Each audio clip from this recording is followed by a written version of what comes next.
জয়রামবাটির কয়েক ক্রোশ উত্তর পশ্চিমে ময়নাপুর গ্রাম। সেখান থেকে শ্রীরামকৃষ্ণ পুঁথি রচয়িতা অক্ষয় কুমার সেন ভালো ঘি পাঠিয়েছেন মায়ের জন্য। ঘি নিয়ে এসেছে ময়নাপুর গ্রামের একটি নিম্ন শ্রেণীর শ্রমজীবী স্ত্রীলোক। রাতে তার শোবার ব্যবস্থা হলো মায়ের বারান্দার দরজার পাশেই। স্ত্রীলোকটি ম্যালেরিয়া রোগী, তার উপর আগের দিনের পরিশ্রমে রাতে জ্বরও এলো। ভোরে উঠে মা দেখেন জ্বরের ঘোরে সে অসাড়ে বিছানা নোংরা করে ফেলেছে, অথচ তখনও সে ঘুমে আচ্ছন্ন। মা চিন্তিত হয়ে পড়লেন।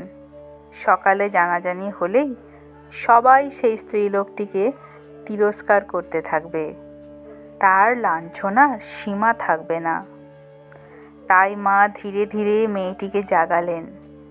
তার হাতে জল খাবারের জন্য মুড়ি গুড় বেঁধে দিয়ে বললেন, মা, তুমি সকাল সকাল বেরিয়ে গেলে রোদে কষ্ট হবে না।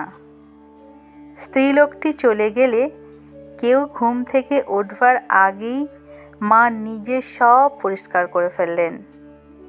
কেউ কিচ্ছু বুঝতে পারলেন না। ভালোবাসায় ভরা ছিল আমাদের মা। এমনই ছিল আমাদের মা, যার ভালোবাসার সকলের ওপরে সমানভাবে ছিল। জয় মা।